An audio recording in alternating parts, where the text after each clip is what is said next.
Hey, welcome back and thanks for watching Precision Rifle Network. My name is Justin. Today we're going to look at the MPA DN5 muzzle brake.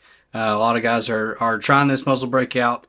It's very aggressive, but it does a great job at mitigating recoil. You'll see it here. Those ports are a very aggressive taper, put a lot of pressure out to the side and even backwards, but in return, you have significant recoil reduction and significant reduction of muzzle rise, which is if you're a PRS shooter and you're trying to spot your own shots, that's absolutely crucial to have good recoil control, and that can come from a muzzle brake.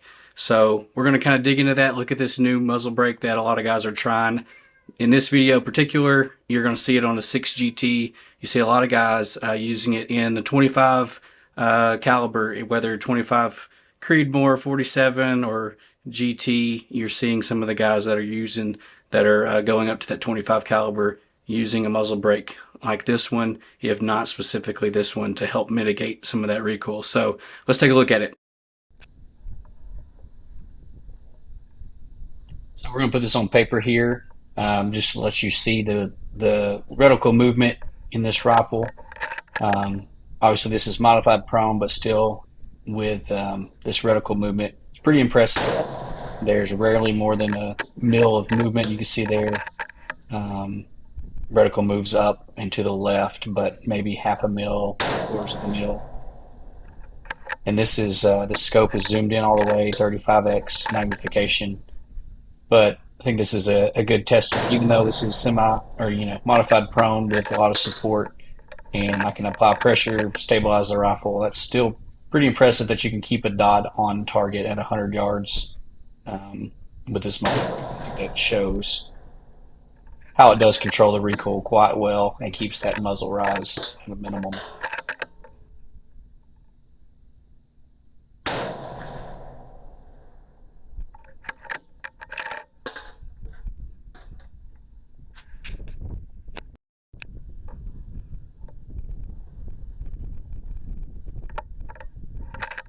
Go to that dot next to that one. This here, I'm actually applying quite a bit of pressure to see just how little movement I can cause in this rifle. So I am holding this one a little tighter and just trying to see how much I can control the recoil on it.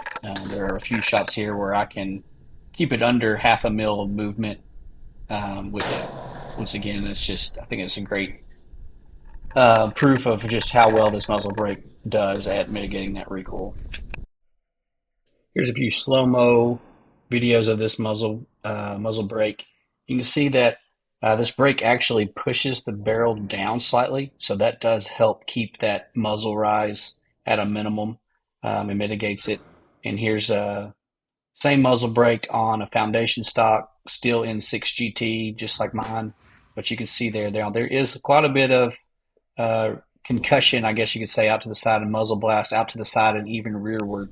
That is one thing you'll notice. But on a cattle gate, here's a cattle gate. This target you'll see on several clips. This is about 340 yards, but a cattle gate will show you what you're doing wrong and what you're doing right. It's very unstable. You've got to break off clean shots, and it's very difficult to spot your shots. So I wanted to show this on a cattle gate. Of course, the magnification on this scope is at 35x, and that's way more than what I would do in a match. I would keep it under 20 for a 340 yard target on a cattle gate.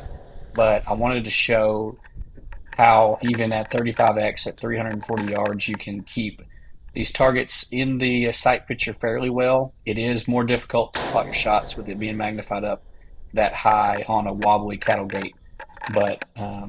But if you've shot a cattle gate, you know how difficult they are to shoot with just a bag and only a single point of support. But I think this shows how well that muzzle brake is working at doing what it is designed to do.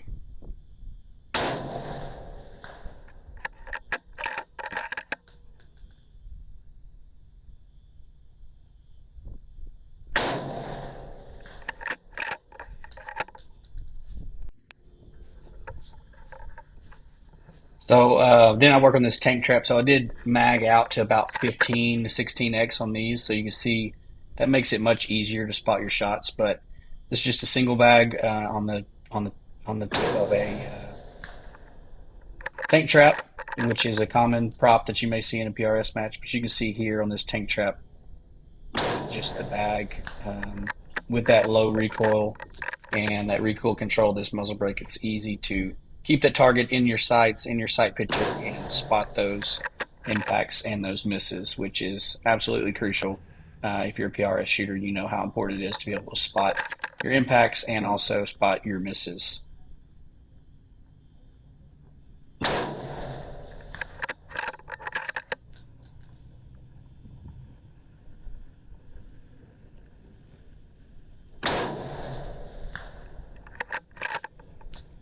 One of the things with the muzzle brake is I will usually wear plugs and muffs. That just helps kind of keep that concussion from the muzzle blast off of you and makes it a little bit easier for me to not flinch and to spot those shots. So if that's you, you may want to give it a try. But here I'm doing just a little drill I like to do for target acquisition, just to kind of knock the rust off if I haven't shot in a while. Throw a bag on a prop and find your target quickly and make a shot. And of course, I missed a few of these. That is what it is. I wasn't going to edit that out. I'm not going to act like I'm hit every shot, but that's part of it. That's why we do it, just to work on the fundamentals, make clean shots, and that's really what this drill is just to throw your bag down, find the target as quickly as possible, and make a clean shot if you can. But once again, I think you can see through this, even in this drill, the importance of having a low recoil. This is magnified up quite a bit. It looks like it's probably over 20, between 25 to 35 power magnification here, I believe. But you can see even in this little drill how little recoil there is. Like that shot there, the recoil is actually going under the target. There's not much muzzle rise at all, which is a good sign that this muzzle brake is doing what it was designed to do.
So I want to do just one more, put this on paper, on a bag, show you the recoil.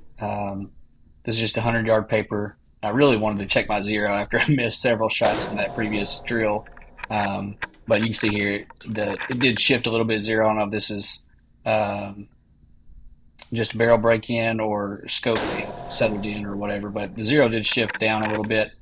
But you can see here, once again, even with just a bag on top of this shooting table, how well this muzzle brake controls that recoil, keeps that barrel flat, and reduces that reticle movement where you can stay on target even at 100 yards with a higher magnification. So I hope that video showed just how well this muzzle brake works. I would definitely recommend it. The only con that I could think of is just the muzzle blast, but that just is part of it. That's why muzzle brakes are so effective. The more aggressive, the lower recoil. The only downside is there is quite a bit of muzzle blast that's going out to the sides and even coming back on the shooter. But if you're able to mitigate that with plugs and muffs, then that can help you. But overall, one of the flatter shooting muzzle brakes that I've ever shot, and one of the best at decreasing that muzzle rise on the front of that rifle. And all of that helps greatly to be able to spot your impacts, spot your misses, and make corrections, which is the name of the game in PRS, is being able to see where your shots are landing. So hope you enjoyed that video. Please like and subscribe if you did, and we'll see you again soon. Thanks.